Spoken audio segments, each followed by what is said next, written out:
Hello again, everyone, and welcome to another edition of MRN Out Loud. I'm Woody Cain, getting set for the Gander RV and Outdoor Truck Series playoffs kicking off Thursday at Bristol. That's right, you can hear it all right here on the Motor Racing Network. So to get you set for that, we're going to talk with the regular season champ. That would be Austin Hill. He'll join us on the other side of the break. Citywide to countryside. Whatever you drive, wherever you go, Hercules Tires has the value, selection, and industry-leading warranty to get you there, no matter where the road takes you. Go to HerculesTire.com. There you can find the nearest authorized Hercules retail location to you. Plus, you can use the tire tracker to find out which Hercules tire fits your vehicle the best. That's HerculesTire.com. Hercules Tires. Ride on our strength. We're joined now by Austin Hill, the regular season champion in the Gander RV and Outdoors Truck Series, as we get ready to open things up. Race one of round one is at Bristol Motor Speedway. Austin, first of all, congratulations on that regular season championship. And, you know, you might think in this era of the playoff system, the elimination rounds that we have, that might not be that big of a deal. But, man, every single one of those playoff points is so important these days, isn't it? Yeah, I mean, the playoffs points are huge. I mean, if you look back at last season, we missed the round of four by like 5 or 6 points. So, you know, if we would have had, you know, a little more points going into the playoffs to kind of fall back on, we could have possibly made the round of four and had a championship last year, as good as we were at Miami. But, yeah, I mean, it's really nice being the regular season champion. It just goes to show how consistent we've been all season long and how good Scott and all the guys are doing, preparing these trucks and getting them ready without practice qualifying. And, you know, hopefully we can keep those playoff points in our pocket and we don't have to fall back on them or use them any. But, yeah, it definitely kind of makes you sleep a little bit better at night knowing you have a little bit of points to fall back on.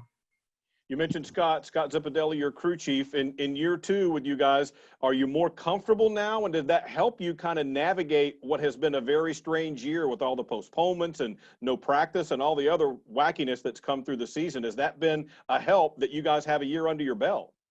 Yeah, I mean, I think if you look back and you look at, you know, say we didn't have a year under our belt, say this was our first season together, I think it would have been a little tougher on us because you know, stage one and stage two, you have to get the truck close. You have to get it right.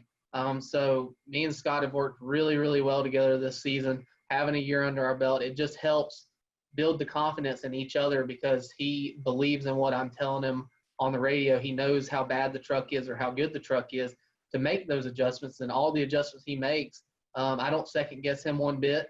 I know, you know, the adjustments he's making, you know, should be good enough.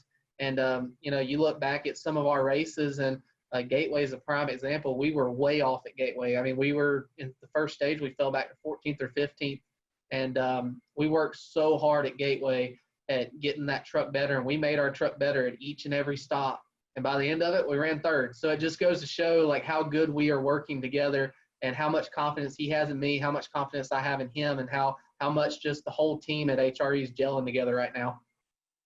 You won your race this season at Kansas. Unfortunately, that's not until round number 2. You got to get through round 1 to get back there. So let's break that down a little bit. Bristol on a Thursday night to open up the playoffs. How confident are you in your team and your ability at that particular track? Well, if you look back at, you know, past results for me personally, you know, I've ran decent there in the K&N car, but in the truck, I haven't ran great there. So, I still have a ton of confidence going to that racetrack just because we have some new package stuff and some new things that we've been working on at these short tracks at Gateway and Richmond that seem to help us out a little bit or a lot actually, you know, going into these short tracks. So I think that we can kind of apply that a little bit going into Bristol. And I think we're going to be really well at Bristol. You know, track position's huge. We're going to be starting up front, so that's going to be huge. It's going to be really nice being able to start up front, and it's just going to be one of those races that track position is key, and you got to minimize your mistakes, stay up front all night long, and, you know, just be there at the end. And then, you know, these other 2 races, you know, Vegas we've won at, so I'm excited to go to Vegas and try to get a win there, and then Talladega is your wild card. So I don't know what to tell you about that one. That one's just going to be you just try to make it to the end of the race. I have no comment on that race. I don't know what to tell you. Well, let's stick with Bristol for a second. How much does that concrete change? A lot of folks talk about different asphalt tracks changing a lot during a race, and I have the suspicion that the changes at concrete tracks are not as strong, with the exception of maybe how the rubber impacts it. Yeah, I mean the rubber definitely can impact it, and something that I've noticed this season from last season is the tires that we've been running this season that Goodyear's been bringing. When you get rubber laid down on these racetracks, it does make your truck change a lot. Even somewhere like Dover, our truck changed a ton from the start of the race to the end of the race at Dover, it being a concrete racetrack. And, I'm sure that they're going to probably have the PJ1 laid down on the bottom groove. So it's probably going to be a bottom feeder racetrack, I would think, just because us being the first race, no grip being laid down or anything.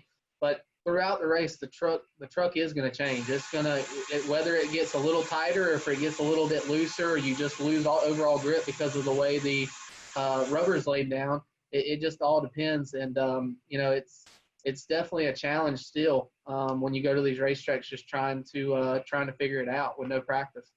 I'm glad you brought up the PJ1. Give folks an idea of how that works, because people say that it's activated by heat, but not heat from the sun, heat from the friction of your tires, and how that changes during the course of a race, because it's not just, okay, you got grip down here and that's all there is to it. Yeah, I mean, it's the PJ1 is honestly it's kind of hard to explain, just because it is you got to have. I feel like you have to have some heat from the sun and stuff.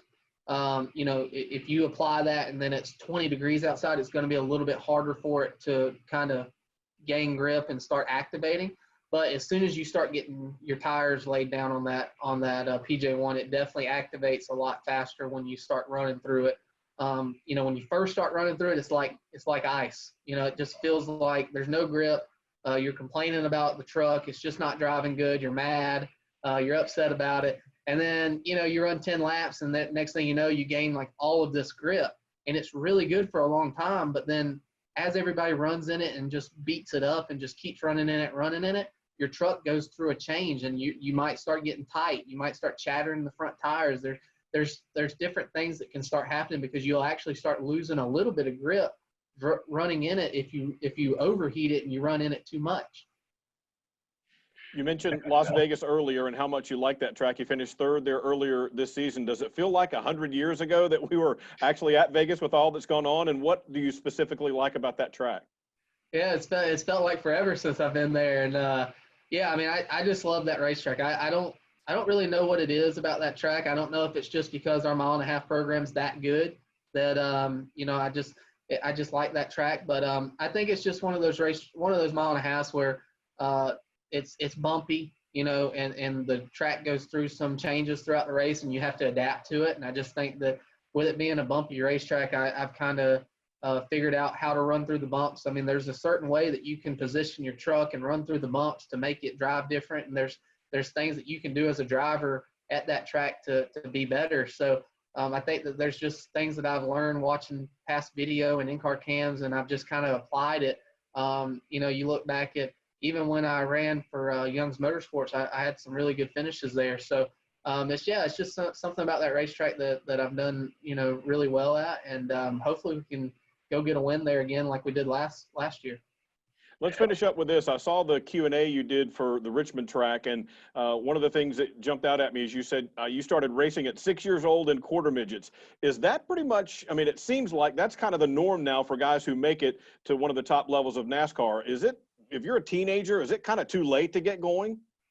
I don't know if I'd say it's too late, but it definitely hinders your chances a little bit, just because you got guys that have been racing since they were 6 years old, and say you're 14, 15 years old, you're behind the 8 ball by a lot of years. So, but I'm not going to sit here and say you can't figure it out. My youngest brother, actually, he's never raced before in his life. He's 16 now, and he just started racing last year. It just, one of those things, it just kind of caught on to him. He wanted to start racing. He liked coming to watch me race and seeing what I've been doing. And he's caught on very fast. He is really fast. He's actually won some races already. He's ran up front, so he's doing a really good job. But yeah, I mean, there's a lot of the You know, there's a lot of things that you can learn when you were younger that you can apply when you start getting older that he'll never, you know, really be able to catch up on. Yeah, I mean, you can still make it, you know, even though you're a little older, but it does make it a little tougher on you. You got to dig deep. All right, Austin. Well, congratulations on a strong regular season, and look forward to catching up with you at Bristol. Yep. Thanks for having me on. Appreciate it. Sir, are you aware you were going 40 miles an hour? This is a residential area. Sure, but I'm on my lawnmower? Wait, am I getting a ticket? No, I've just never seen anyone top 9 miles an hour on one of those bad boys. And mow their entire lawn in 30 seconds? What got into you? Well, it did fuel up at Sunoco this morning. At Sunoco, we know how to fuel peak performance. We've been doing it for American racing for over 50 years. Fuel your best. That's all the time we've got on this week's edition of MRN Out Loud. We want to thank our special guest, Austin Hill, the regular season champ in the Gander RV and Outdoors Truck Series. Don't forget, Thursday night, we'll have playoff racing in the Truck Series from Bristol, Thunder Valley. Join us on the Motor Racing Network for race number 1. And until next week, I'm Woody Cain saying we'll see you right back here for MRN Out Loud.